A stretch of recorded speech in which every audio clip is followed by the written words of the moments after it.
Салам достор. Биздин бүгүнкү темабыз импульс жана импульстун сакталуу закону.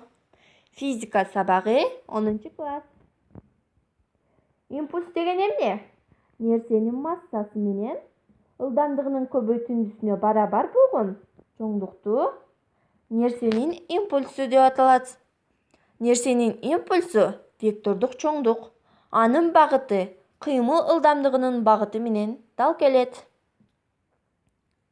Күч деп импульстун өзгөрүшүнө ошол өзгөрүү болуп өткөн убакытка болгон катышына барабар болгон чоңдукту айтабыз.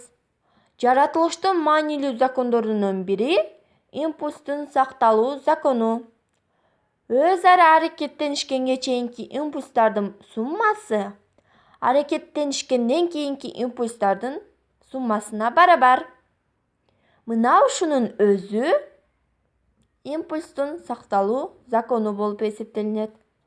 Бул закон эки нерсе үчүн гана эмес, туюк системада өз ара аракеттенишкен каалаган сандагы нерселер үчүн да туура болот.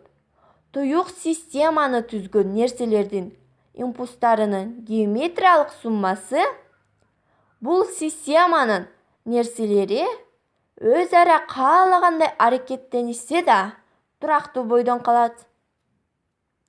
Достор, бүгүнкү сабак жакса, анда мен өтө кубанычтамын.